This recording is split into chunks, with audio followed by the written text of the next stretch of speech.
Welcome to The Story of Us. I'm your host, Madison Reed, and today we're embarking on an incredible journey through 2,500 years of human ingenuity, greed, innovation, and the relentless quest to solve one fundamental problem. How do we trade with each other? From a French opera singer stranded with 5,000 coconuts to the invention of the ATM in a Burbank parking lot, from Chinese monks printing the world's first paper money to Aztec merchants carefully inspecting cacao beans for counterfeits. This is the story of money. And trust me, it's far more thrilling than any economics textbook would have you believe.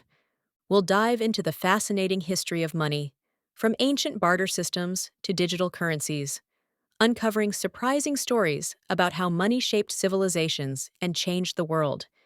If curious, engaging history content like this sparks your mind, then you need to check out The Story of Us on Skoob, the AI-powered podcast app that delivers short, binge-worthy episodes tailored to your interests. From the origins of money and paper to the inventions and ideas that shaped human history, Skoob makes learning fast, captivating, and seriously fun. Download Skoob from the App Store or Play Store and transform the way you explore the stories that made us who we are. Let's start with a story that perfectly captures the absurdity of life before money. Picture this. It's the 1860s, and a French opera singer named Mademoiselle Zélie is on a world tour with her brother and two other performers. They've just finished a spectacular concert on a remote South Pacific island, selling 816 tickets. Zélie sang 5 beautiful operatic pieces. The audience loved it, and the local chief was thoroughly impressed. But here's where things get interesting.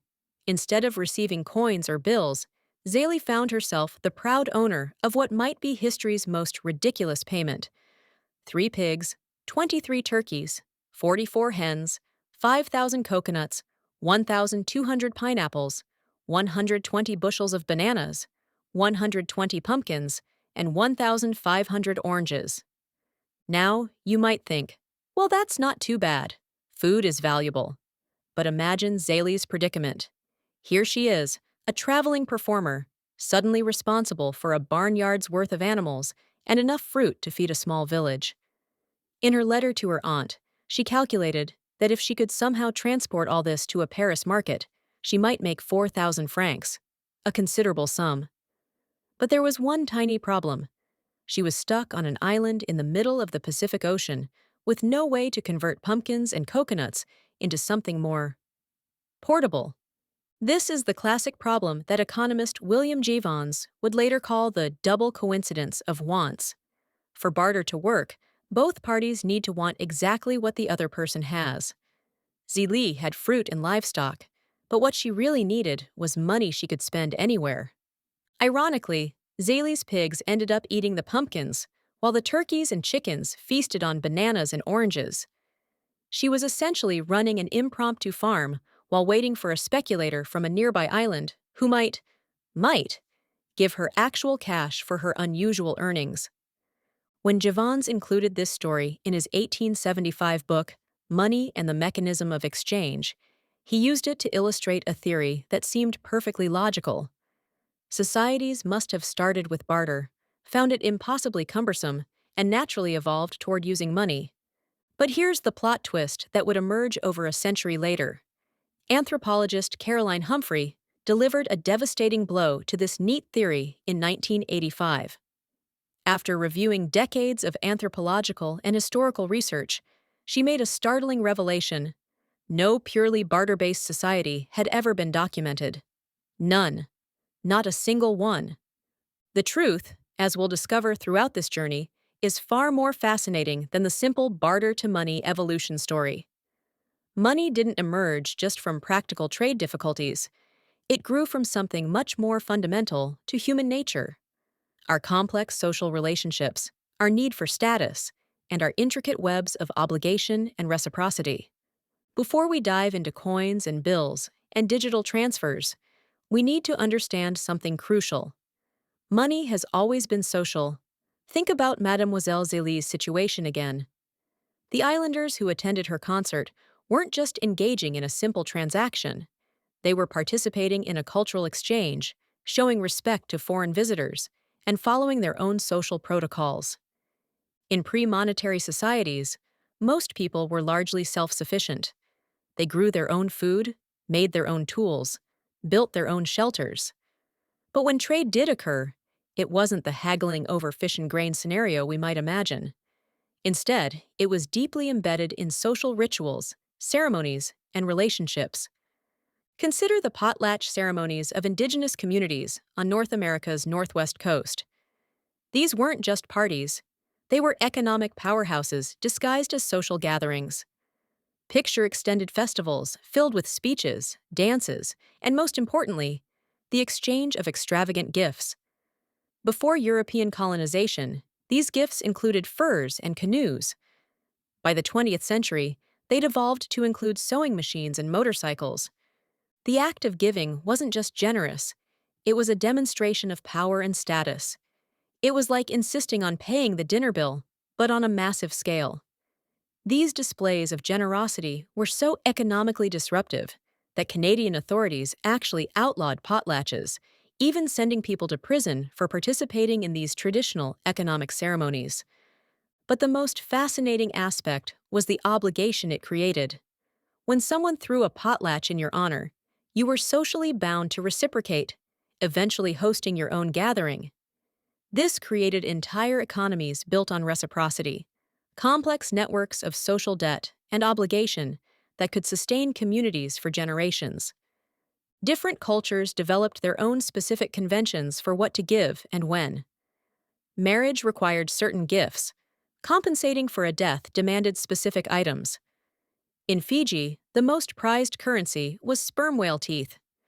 Among Germanic tribes in Northern Europe, reconciliation for murder required valuable rings made from gold and silver.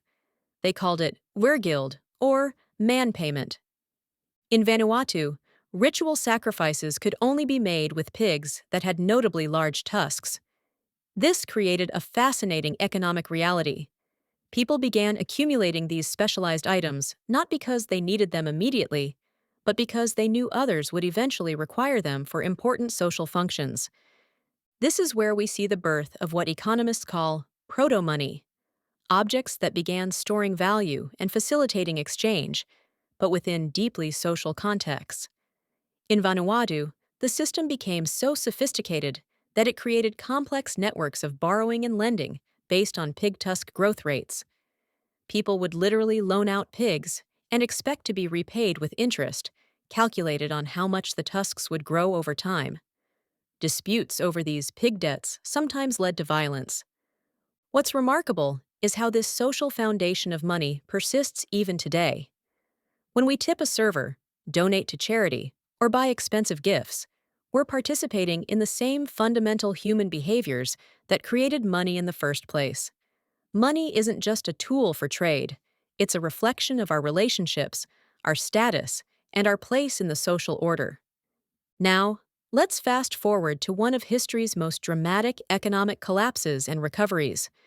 Around 1100 BC, the sophisticated Greek kingdoms that had operated for centuries on tribute and redistribution systems suddenly, mysteriously collapsed.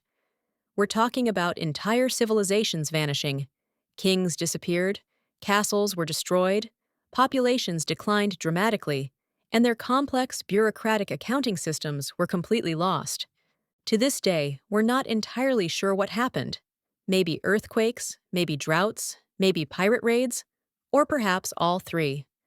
What we do know is that it led to what historians call the Greek Dark Ages. But like all great comebacks, this one was spectacular. A few centuries later, Greek civilization began its remarkable resurrection. Small villages grew into towns, specialized artisan classes emerged, and different regions developed their own specialties. Athens became famous for exquisite pottery, Samos for metalwork, and Corinth for roof tiles. By 776 BC, the Greeks were prosperous enough to gather at Olympia for a month-long festival of athletic events, the birth of the Olympics. This wasn't just about sports, it was a symbol of growing interconnectedness and wealth. The Greeks were building public buildings, creating shared waterworks, and developing urban centers. They seemed perfectly positioned to adopt the traditional top-down economic models that dominated Eastern civilizations, tribute and redistribution systems led by kings or religious leaders. Instead, they did something revolutionary. They created the polis, often translated as city-state, but that translation doesn't capture the profound significance of what they'd invented. The polis became the foundation for both political and economic systems that would shape Western civilization. And crucially, the polis became the birthplace of something we recognize today: money. Hundreds of these city-states sprouted across the Greek world, each with its own citizen assembly. In Athens, this evolved into a form of democracy, primitive by our standards, since it excluded women, slaves, and most immigrants, but revolutionary for its time. In other polis, assemblies existed for discussion and debate, even if ultimate decisions rested with elites. The key insight is this: citizens, the polites, wanted influence over their affairs, especially resource allocation. They needed a way to govern exchanges without relying on centralized power or family relationships. Their solution was money. Around 600 BC, the neighboring region of Lydia, in present-day Turkey, was mining substantial amounts of electrum, a natural alloy of gold and silver. The Lydians faced a complex problem. How do you determine the value of electrum pieces when they have varying precious metal content? Someone in Lydia had a brilliant idea. They standardized chunks of electrum with uniform gold-to-silver ratios, broke them into standardized sizes, and stamped each piece with a lion's image. Suddenly, each piece of a given size had equivalent value. They had invented coins. Lydia progressed to minting pure silver and pure gold coins, but it was Greece that made coins indispensable. The arrival of coinage perfectly complemented Greek society's needs: communities too large for family-based reciprocity, but too egalitarian for pure tribute systems. Within decades, Greek city-states established numerous mints producing silver coins. The iron cooking spits and lumps of silver that Greeks had previously used for trade became obsolete. Coins became the primary form of money, and in doing so, essentially defined what money itself meant. The transformation of daily life was remarkable. At the heart of each Greek city-state was the agora, a public space where citizens gathered to hear speeches, discuss current events, and participate in civic meetings. But with the advent of coinage, something new happened. People began arriving at the agora to sell goods. The agora evolved into a marketplace, a revolutionary concept where citizens and merchants gathered to buy and sell everything from textiles and figs to pottery. While the agora continued serving as a center for public discourse, commerce increasingly overshadowed political discussion. In fact, in modern Greek, agora means both market and to buy. The social implications were profound. Before widespread coinage, poor Greeks typically worked on wealthy landowners' estates without receiving standardized wages. They'd commit to working for specific periods, a season or a year, in exchange for food, clothing, and shelter. After coins became common, this system transformed dramatically. Poor individuals increasingly became day laborers, receiving payment at the end of each workday rather than seasonal contracts. This gave workers unprecedented autonomy. They could leave jobs if mistreated or if better opportunities arose. But this freedom came with a cost. Workers were no longer guaranteed sustenance or shelter. They had to fend for themselves in an emerging market economy. The changes extended throughout society. Women participated in labor markets by selling ribbons or harvesting grapes, though cultural norms dictated that a citizen's wife working for money indicated financial distress.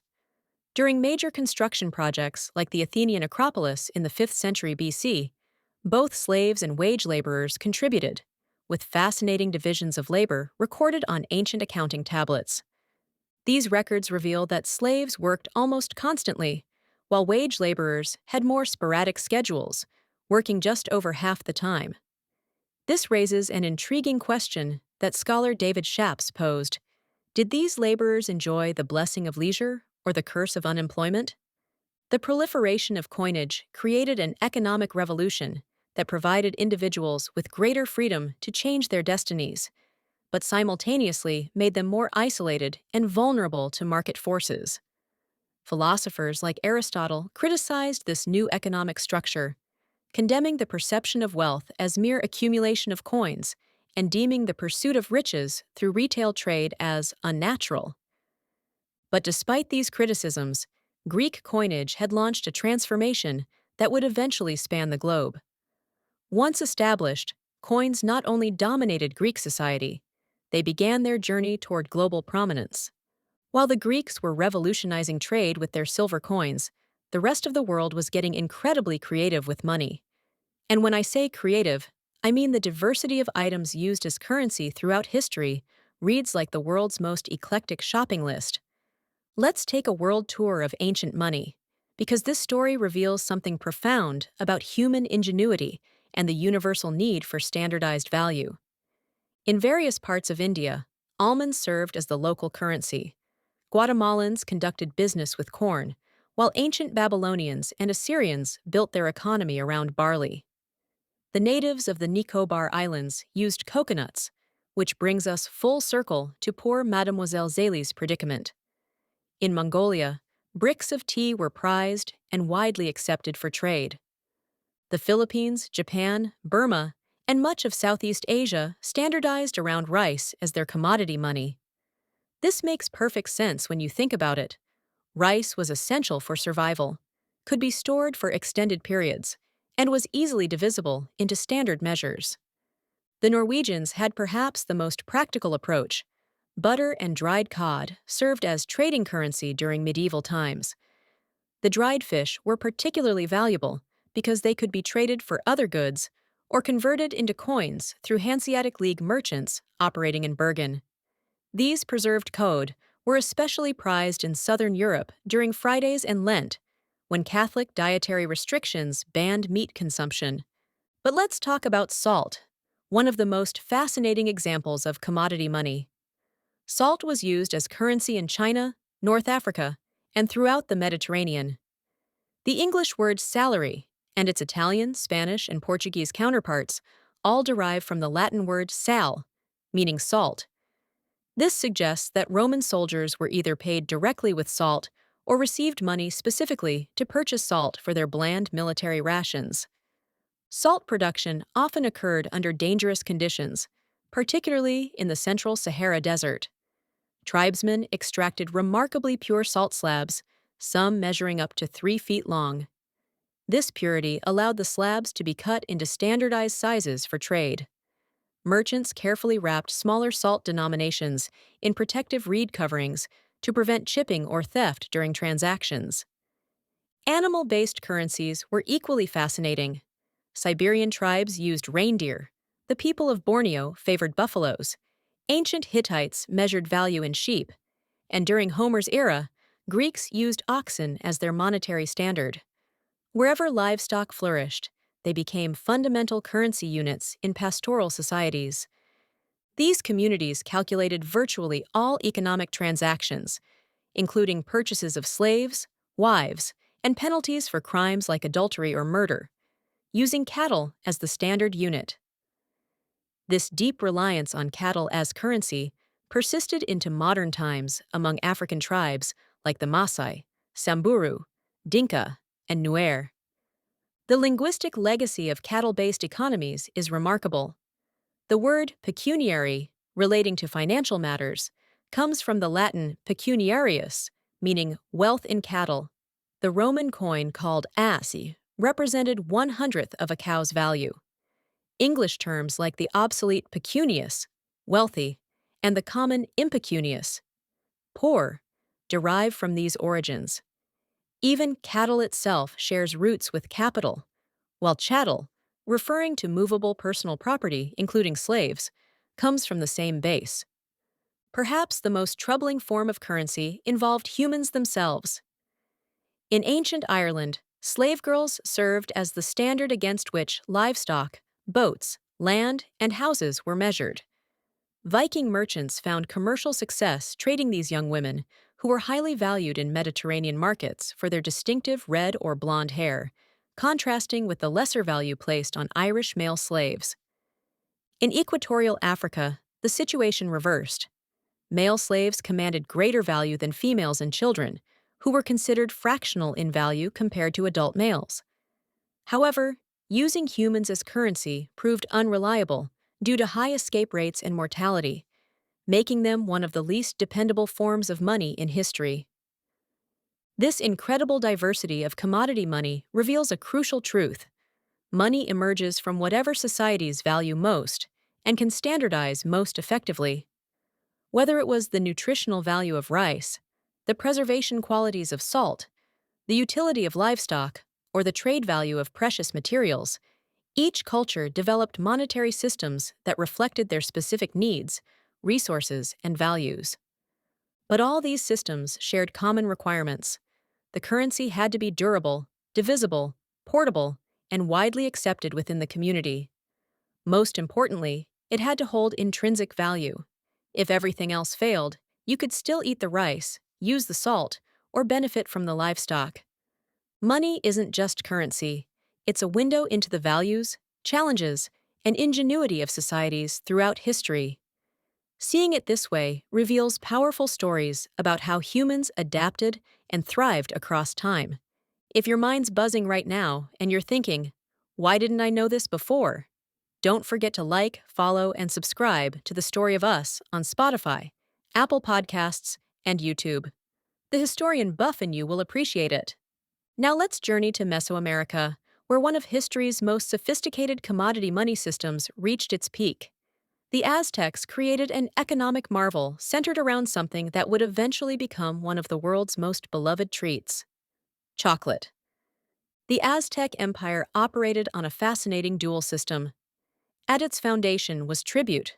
Provincial governments throughout the empire were required to send massive quantities of goods to the capital in the Valley of Mexico. We're talking about corn, amaranth, beans, cotton armor, obsidian knives, copper bells, jade, gold, sandals, shields, feathered capes, cacao, shells, and countless other practical and ornamental items. This tribute system, rather than markets, formed the backbone of the Aztec economy, similar to other ancient empires in Egypt, Peru, Persia, and China.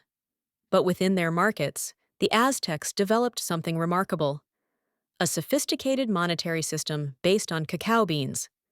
Picture the bustling marketplaces of Tenochtitlan, strategically located near the main government buildings. The central market was enormous, and trading was strictly confined to these controlled environments under government oversight. Officials not only regulated prices, but monitored sales carefully, enforcing severe penalties, even execution, for market regulation violations. In these markets, cacao beans served as the primary currency. You could purchase an incredible variety of goods: fruits and vegetables like corn, tomatoes, chilies, squash, chayotes, and peanuts. Luxury items, including jewelry made of gold, silver, jade, and turquoise. Everyday necessities like sandals, clothing, feathered capes, cotton-padded armor, weapons, pottery, and baskets. Meats such as fish, venison, and duck. Alcoholic beverages, and even slaves. The cacao system was brilliantly practical. The cacao tree produces large greenish-yellow pods that bear little resemblance to chocolate in their raw form. These pods contain sweet, white pulp surrounding the beans. When dried and toasted, the beans could be preserved for months, making them ideal for trade.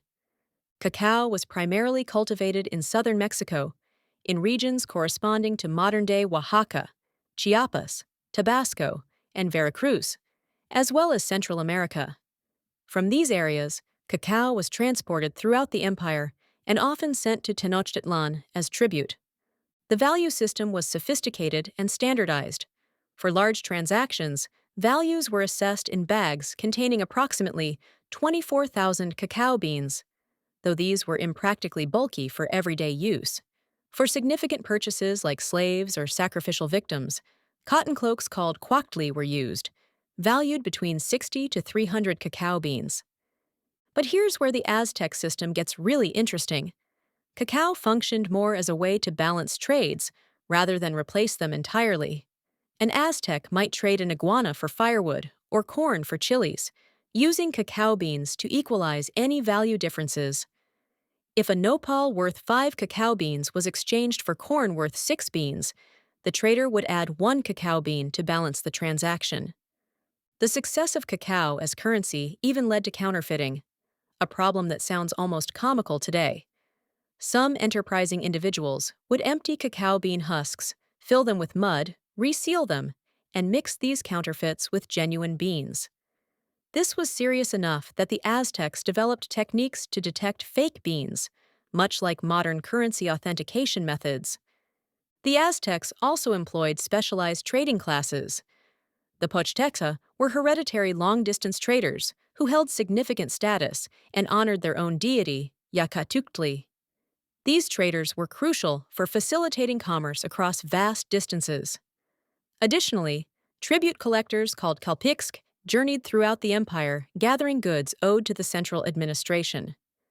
What made cacao particularly brilliant as currency was its dual nature. It was both consumable and monetary. Unlike modern paper money or coins, which can lose value if economic conditions change, cacao held intrinsic worth. Aztecs could convert their currency into chocolate paste, mix it with water, and enjoy a highly valued beverage. This highlights a crucial point about all commodity money. Its value depended entirely on cultural context. Chocolate only held worth because Aztec society prized it and understood how to use it optimally. Early European pirates who seized ships loaded with cacao beans famously mistook them for rabbit droppings and dumped them into the ocean, a decision that would probably rank among history's most expensive mistakes. The Aztec economic system came remarkably close to developing a fully realized monetary economy through their effective use of cacao and other commodities. As a proto-market economy embedded within a tributary empire framework, they demonstrated how sophisticated political and economic relationships could evolve even without formal monetary systems resembling our modern approaches. Their cacao-based economy represents one of humanity's most successful attempts to create standardized value while maintaining the intrinsic worth that makes commodity money so appealing. It's a perfect example of how money evolves to meet specific cultural and practical needs, while reflecting the values and resources of the society that creates it. Let's jump forward about 800 years to one of the most extraordinary moments in monetary history. In 1271, a young Venetian named Marco Polo embarked on what would become a 25-year journey to Asia. When he finally returned to Venice, he bought a ship to fight the rival city-state of Genoa, was captured, and ended up in prison. It was there, sharing a cell with a Pisan writer who specialized in popular narratives, including an Italian adaptation of King Arthur legends, that Marco Polo documented his travels in a book that would astound Europe. One chapter had a title that perfectly captures how revolutionary its contents were: How the Great Kaan causeth the bark of trees, made into something like paper, to pass for money over all his country. Polo began this section with what amounts to a challenge to his readers' credulity. He warned that the upcoming narrative might stretch belief. And indeed, to Europeans of his era, the idea of paper being used as currency seemed so fantastical that many dismissed it as complete fabrication. But here's the remarkable thing. Modern historians have validated the truth of Polo's accounts. What he witnessed in China was a groundbreaking economic phenomenon that wouldn't appear in Europe for centuries, an early form of paper currency that represented an entire society moving from poverty toward prosperity. To understand how revolutionary this was, we need to go back to the beginning of Chinese monetary innovation. The Chinese had been pioneers in coinage, potentially developing the concept independently from or even before the Greeks. Early Chinese currency took the form of small bronze objects resembling knives and shovels, possibly derived from barter systems where such utilitarian items held real value. These evolved into the familiar circular coins with central holes, which made them much easier to transport by threading them together. But here's the problem. Bronze had relatively low value, so significant quantities were required for major transactions. The standard measure became a string of 1,000 coins, weighing over 7 pounds. By the 1st century AD, China had unified into a vast bureaucratic empire with officials recruited through rigorous examinations. This massive administration required detailed record-keeping on silk, wood, or bamboo tablets. But silk was expensive, and bamboo and wooden tablets were cumbersome. As the bureaucracy expanded, the need for better materials became critical. Enter Keilun, a court eunuch responsible for tools and arms, who in 105 AD created one of history's most important innovations: paper. By pulping mulberry bark with rags and fish nets, he invented a lightweight, cost-effective medium for writing. This revolutionized record-keeping and communication, making Kai wealthy and celebrated, though his fortunes later reversed under allegations of financial misconduct. The evolution of printing followed naturally. Driven partly by Buddhism's emphasis on spreading scriptures, a monk revolutionized text reproduction by carving characters onto wooden blocks, inking them, and pressing them against paper. This early woodblock printing dramatically increased the availability of written works. One of the oldest surviving printed items, dating to around 710 AD, is a Buddhist scripture printed in China. By integrating paper, printing, and coinage, Chinese society had laid the groundwork for its next leap forward. The catalyst came in 10th century Sichuan province, where resource scarcity forced innovation. Traditional bronze coinage was replaced with iron coins due to local abundance, but iron coins held so little value that enormous quantities were needed for everyday purchases. Around 995 AD, a creative merchant in Chengdu had an idea that would change commerce forever. He allowed customers to deposit their heavy iron coins with him, providing standardized paper receipts as placeholders. Like modern coat check tickets, these receipts could be exchanged for the original coins, making them practical transferable instruments. Over time, these receipts began circulating as currency themselves, setting the stage for true paper money. This wasn't entirely unprecedented. Provincial governments had provided similar receipts for bronze coin deposits to help traders avoid carrying heavy coins over long distances. But these government receipts were primarily travel conveniences and didn't gain widespread acceptance as currency. As more merchants adopted the practice of issuing paper receipts, using them as money became commonplace. Inevitably, some opportunists realized they could print paper money without backing it with equivalent coin deposits, creating fraudulent IOUs.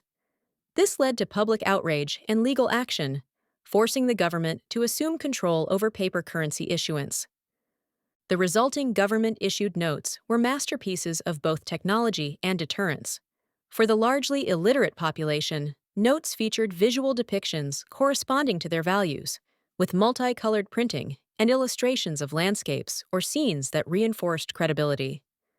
Most importantly, these bills carried stern warnings meant to deter counterfeiting. One note from around 1100 AD clearly stated, "By imperial decree, criminals who counterfeit this bill are to be punished by beheading. The reward for informers shall be 1,000 guan.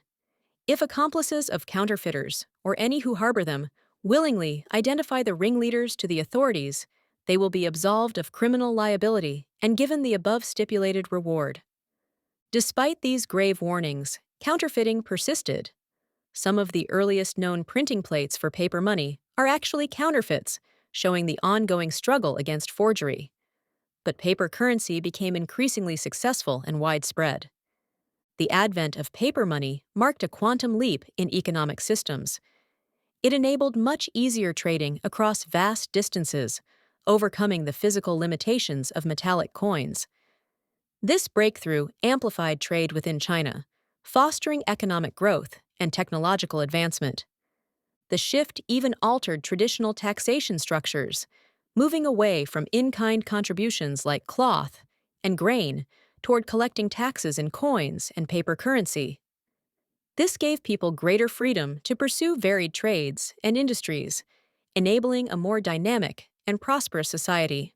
What Marco Polo witnessed was essentially humanity's first glimpse of a modern economy, one where value could be represented by symbols rather than just intrinsic worth, where transactions could happen at the speed of paper rather than the weight of metal, and where innovation in currency could drive innovation throughout society. It would be centuries before Europe caught up to this Chinese innovation, but when it did, it would transform the world in ways that even the innovative Chinese couldn't have imagined. The discovery of vast silver and gold deposits in the Americas after 1500 unleashed what might be the greatest economic transformation in human history. Spain and Portugal, despite struggling to manage this newfound wealth, inadvertently triggered changes that would reshape every corner of the global economy. The sheer scale of precious metals flowing from the Americas was unprecedented. These weren't just treasures for kings and nobles.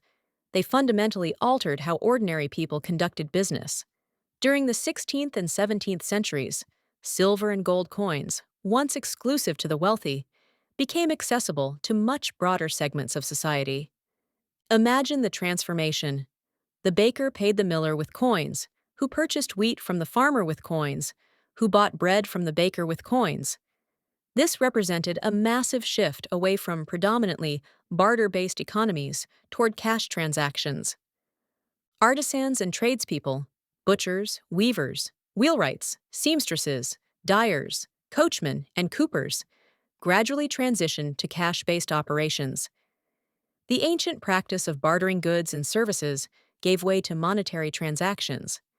Even taxes and church tithes, traditionally paid with produce, increasingly required coin payment.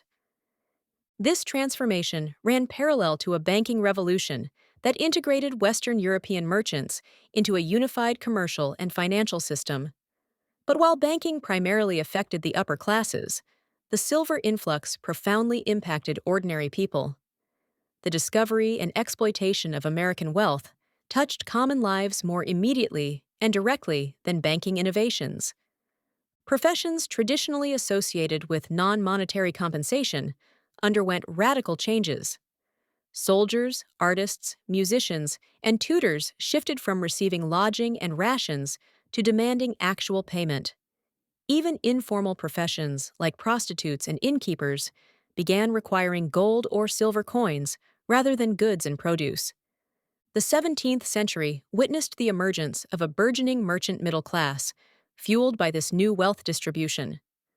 This class spawned entirely new professions centered around financial transactions. As banking flourished, brokers emerged to facilitate buying and selling diverse assets, from real estate to investments in trading ventures to distant lands like China. Insurance professionals developed to distribute the risks of trading voyages across numerous ventures. These new professions created unprecedented wealth that had been negligible or non-existent in aristocratic societies. In feudal times, wealth was closely tied to titles, privileges, and land granted by monarchy or seized through warfare. But in this emerging economy, individuals without noble titles, grants, or estates accumulated more money than many traditional aristocrats. As warfare became the domain of professional armies rather than aristocratic duty, the rising merchant class leveraged their wealth to acquire significant properties without engaging in conflict. Social status and privilege became increasingly linked with financial prosperity and strategic marriages rather than bloodlines. The increased coin supply facilitated international trade and financial connections, weaving together the world's diverse regional economies. Outside Europe, merchants were reluctant to accept European bankers' credit, but eagerly took silver coins minted in places like Peru and Mexico. Africa felt the most significant initial effects. The influx of American wealth intensified the traditional slave trade, quickly placing Africa within a triangular trade system involving Europe and America. This system sent African slaves to Caribbean plantations, shipped American silver and Caribbean sugar to Europe, and returned much of that silver, along with European manufactured goods, to Africa to purchase more slaves for the Americas. As the 18th century progressed, These commercial networks expanded beyond the Atlantic to embrace the Pacific and Indian Oceans, eventually reaching even the Arctic. The network grew from the slave trade to incorporate the spice trade with South Asia, silk and porcelain trade with China, opium trade with India, and fur trade with Siberia, Canada, and Alaska. The conquest of the Americas, initiated by Spain, unleashed a silver flow that fundamentally transformed the world economy. While Spain harbored political and religious ambitions to control this wealth, it became clear that neither they nor any global leaders, Chinese emperors, Ottoman sultans, Persian shahs, or Russian czars, could channel or command this burgeoning economic force. The wealth ran rampant across the globe, independent of any church or state control. The inflow of American precious metals forever altered the global economic landscape, ensuring a world that would never again resemble what existed before. This represents one of history's clearest examples of how monetary innovation can have unintended consequences far beyond its originator's intentions. Spain's extraction of American silver was meant to fund their empire and spread their influence. Instead, it created the first truly global economy, connected distant continents through trade networks, and shifted economic power away from traditional aristocratic structures toward merchant capitalism. The silver tsunami of the 16th and 17th centuries essentially created the foundation for modern international commerce. It demonstrated how money, when it reaches sufficient scale and distribution, becomes a force that transcends political boundaries and reshapes societies according to economic rather than political logic. Fast forward to the 20th century, and we encounter one of the most devastating examples of how monetary policy can either save or destroy entire economies. The Great Depression wasn't just a stock market crash or business downturn. It was a masterclass in how misunderstanding money can amplify economic disasters. In our modern world, bank deposits benefit from government insurance, but this wasn't always the case. Historically, when banks failed, depositors simply lost their money. This created a terrifying dynamic. Any sign of bank instability drove depositors to rapidly withdraw funds. While individually rational, these actions could destroy even healthy banks, since depositors' money was typically tied up in loans rather than sitting in vaults. During the 1940s, sociologist Robert Merton introduced the concept of a self-fulfilling prophecy, using bank runs as his primary example. When banks in neighboring towns failed, depositors elsewhere naturally grew anxious, creating a domino effect throughout the entire banking system. During the 19th and early 20th centuries, major nationwide banking panics occurred roughly every decade or two. The Federal Reserve was created partly to prevent these catastrophes by offering loans to fundamentally sound banks during potential runs, enabling them to meet depositor demands and prevent isolated failures from spiraling into nationwide crises. When the stock market crashed in 1929, the New York Federal Reserve effectively used this authority, supplying local banks with cheap loans and successfully preventing widespread bank failures that would have escalated the downturn. However, despite this intervention, unemployment continued rising while spending and prices declined. The head of the New York Fed suggested making borrowing easier to stimulate the economy, essentially the same principle the Federal Reserve employs today during downturns: create money and make borrowing more affordable to help debtors and encourage business investment and employment expansion. But officials from Federal Reserve banks across the country balked at such interventions. The Chicago Fed worried that increasing money supply might encourage speculative trading rather than productive business investment. The Dallas Fed head cautioned against interference with economic trends through artificial methods. As prices and employment continued falling, the Fed remained passive amid rising bank failures. The mechanics of fractional reserve banking that had amplified loans into significant deposits during the prosperous 1920s now reversed with devastating effect. As depositors withdrew funds and banks closed, the money supply contracted drastically. Simultaneously, widespread fear about the economic future encouraged hoarding rather than spending, exacerbating reduced circulation. The expectation of further falling prices discouraged immediate purchases since goods would be cheaper later. This created a deflationary spiral, not driven by natural market forces, but a preventable disaster born from monetary dynamics, precisely what the Fed was designed to prevent. The global gold standard played a pivotal role in binding world economies together, advantageous during prosperity, but disastrous during downturns. Bank collapses spread across Europe and North America. London, the financial epicenter, saw massive conversion of British pounds to gold. By autumn 1931, the Bank of England nearly exhausted its gold reserves and made an unthinkable decision. It ceased trading gold for paper money. Witnessing these events, U.S. investors feared similar abandonment of the gold standard. Within 5 weeks of the British decision, investors converted $750 million from the Federal Reserve's coffers to gold.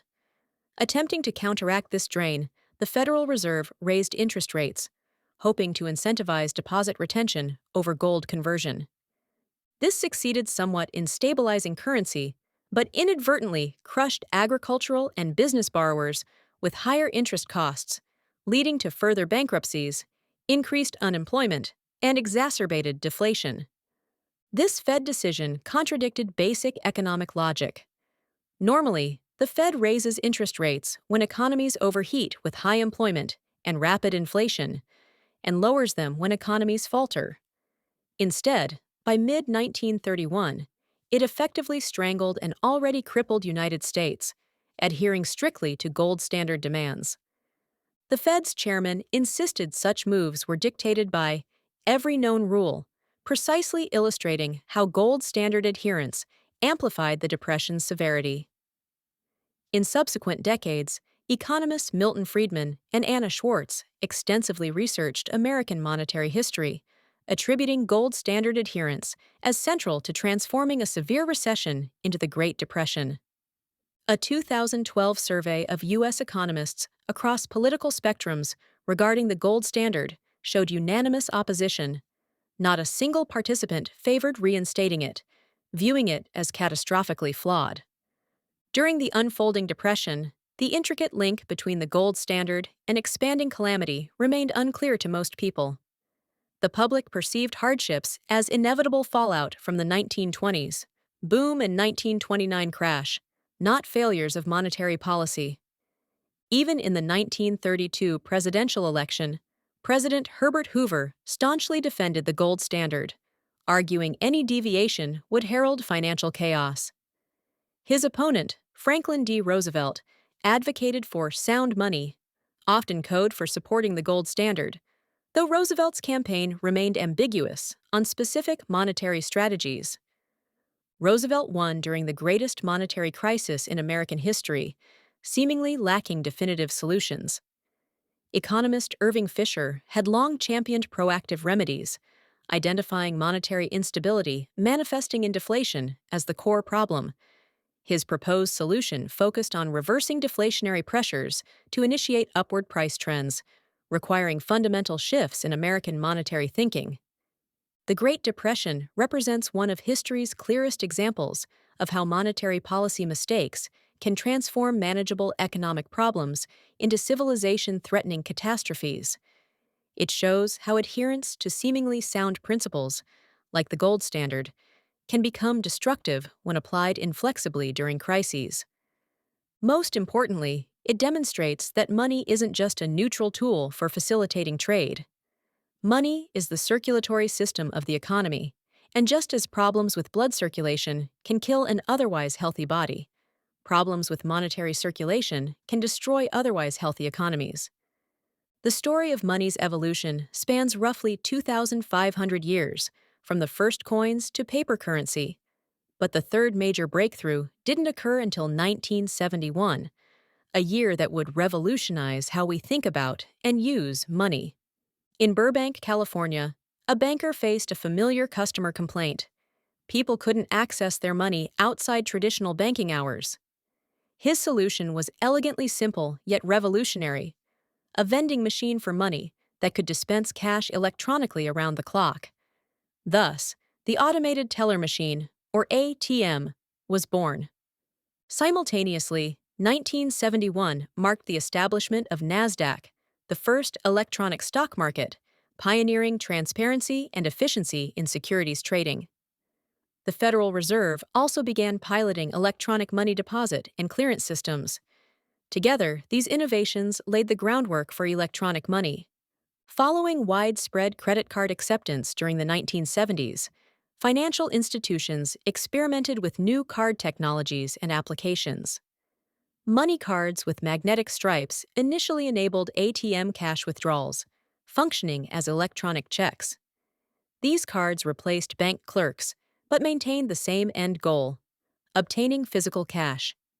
In 1974, an experimental initiative by First Federal Savings and Loan of Lincoln, Nebraska, introduced payment machines at hinky-dinky supermarkets. Customers could purchase groceries by swiping cards through machines, converting transactions into direct electronic transfers. This eliminated needs for cash withdrawals and checks, offering faster, more efficient transactions. However, debit and cash cards had limitations. Their effectiveness required robust telecommunications networks linking computers, with each transaction requiring verification from banks or centralized systems. This made the technology financially viable, primarily for high-volume businesses, but too costly for small transactions like vending machines or parking lots. The omnipresent vending machine presented an intriguing challenge to electronic money proliferation. These machines had paradoxically heightened coin demand throughout the 20th century. Handling, transporting, and counting coins imposed substantial costs, ranging from 2 to 6% of their value. Even when vending machines accepted paper money, logistical overhead remained considerable. Collecting, inspecting, counting, and processing millions of paper dollars was cumbersome and expensive. Money cards promised solutions by eliminating these costs. To address coin handling expenses, banks developed smart cards, cards embedded with computer chips containing stored value. These allowed transactions without constant electronic links to bank databases, streamlining fund management and transfer. Smart cards promised to revolutionize everyday transactions by replacing coins and bills with electronic payments. Users could purchase newspapers from card reader-equipped machines, buy snacks from vending machines, or facilitate daily transactions like mass transit tickets and phone calls. One of smart cards' greatest advantages was enabling exact payments, eliminating the common inconvenience of making change. This addressed significant customer frustrations and reduced costs for businesses maintaining large coin quantities. The constant need for replenishment, sorting, and counting imposed financial burdens on merchants, vendors, and service providers. In the mid-1990s, U.S. cash transactions totaled over $8 trillion annually, with 25% representing values under $10. America saw approximately 300 billion cash transactions yearly, amounting to $455 billion, with 75% being under $20. Converting these transactions to electronic formats represented substantial opportunities for innovators seeking cost-effective cash alternatives. Smart card versatility extended beyond simple transactions. Their capacity to store extensive data allowed them to function as electronic coupon repositories and loyalty cards, offering shopping incentives like frequent flyer miles or hotel points to returning customers. Airlines, hotels, rental services, and restaurants could tailor reward programs based on card usage. Some gambling establishments introduced similar concepts, rewarding customers who used loyalty cards while gaming. Players inserted cards when using slot machines, with winners receiving higher payouts and frequent players earning small credits, incentivizing card usage. National Westminster Bank unveiled Mondex, an electronic payment system aiming to make electronic money as seamless as cash. The system allowed direct fund transfers between Mondex cards. Users could insert cards into handheld devices and wirelessly transfer money to merchants' cards, enabling funds to move between individuals without bank intermediary processes. This system's potential included paying bills by phone and transferring electronic funds from bank accounts directly to cards, similar to inter-account transfers. To test practicality, Westminster launched Mondex in Swindon, England, in 1995, subsequently trialing it in North America. Visa unveiled a similar money card version at the 1996 Olympics in Atlanta, promoting it as a future alternative to conventional money. The electronic money revolution represents more than technological advancement. It embodies a fundamental shift in how we conceptualize value and exchange. Just as Chinese paper money freed commerce from metallic constraints, electronic money liberates transactions from physical limitations entirely. But perhaps most importantly, electronic money maintains the essential social functions that money has always served. Whether we're tipping with a card, donating online, or buying gifts electronically, we're still participating in the same fundamental human behaviors that created money in the first place. Showing respect, building relationships, and establishing our place in the social order. As we reach the end of our journey through 2,500 years of monetary history, one thing becomes crystal clear. Money has never been just about money. From Mademoiselle Zélie stranded with her coconuts to modern contactless payments, from Chinese paper receipts to Aztec cacao beans, from Greek silver coins to electronic smart cards, every monetary innovation tells a deeper story about human nature, social relationships, and our endless quest to solve the fundamental challenge of living together. Money is simultaneously the most practical and most magical of human inventions. It's practical because it solves real problems. How do you transport value, store wealth, and facilitate complex exchanges? But it's magical because it transforms abstract concepts like trust, obligation, and social status into tangible forms. Think about it. A cacao bean only becomes money when a society agrees it has value. A piece of paper only becomes currency when we collectively believe in the authority that issues it. A string of digits on a computer screen only represents wealth when we trust the systems that maintain those records. Every monetary system in history has reflected the values, resources, and social structures of the people who created it. The Greeks needed money that supported their democratic ideals and urban marketplaces. The Aztecs required currency that complemented their tribute-based empire. The Chinese developed paper money to serve their bureaucratic administration. Americans created electronic systems to match their commercial complexity. But perhaps the most remarkable aspect of money's history is how it reveals both human creativity and human fallibility. The same innovations that lifted societies from poverty could, when mismanaged, plunge them into depression. The same systems that connected global trade networks could also facilitate exploitation and inequality. The Great Depression showed us how monetary mistakes can devastate entire civilizations. The Spanish silver boom demonstrated how unintended consequences can reshape the world. The Greek invention of coins proved how innovation can transform society in ways its creators never imagined. As we stand on the brink of new monetary innovations, cryptocurrencies, digital central bank currencies, artificial intelligence-driven financial systems, we're really continuing the same ancient story. We're still trying to solve Mademoiselle Zélie's problem. How do we create and exchange value in ways that serve human needs and reflect human values? The future of money will undoubtedly bring changes we can't yet imagine. But if history teaches us anything, it's that the most successful monetary innovations will be those that enhance, rather than replace, the fundamental human behaviors that money has always served. Building trust, facilitating cooperation, and enabling us to transform our individual efforts into collective prosperity. Money began as a solution to the problems of living together. Despite all its evolution, from pigs to pixels, from cowrie shells to credit cards, that's exactly what it remains today. And that's what it will always be, no matter how much our technologies change. The story of money is really the story of us, of human ingenuity, cooperation, and the endless quest to build societies that work for everyone. In that sense, every transaction we make, whether with coins or cards or cryptocurrencies, connects us to thousands of years of human innovation and millions of people around the world who share the same fundamental needs and dreams. And that, perhaps, is the most valuable lesson from our journey through the complete history of money. We're all part of the same extraordinary human story, one transaction at a time. I'm your host, Madison Reed, and this has been The Story of Us. Thank you for joining me on this journey through the fascinating stories that shaped human history.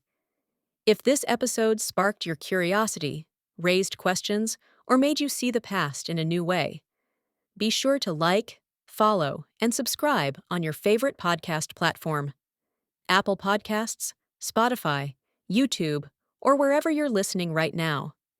And for those of you eager for more bite-sized insights into everything from ancient civilizations and groundbreaking inventions to the moments that changed the world, check out Skoob, your AI-powered podcast studio app. Download it now from the App Store or Play Store and start exploring history faster, deeper, and smarter. Until next time, remember, every time you make a purchase, you're participating in one of humanity's greatest ongoing experiments. Make it count.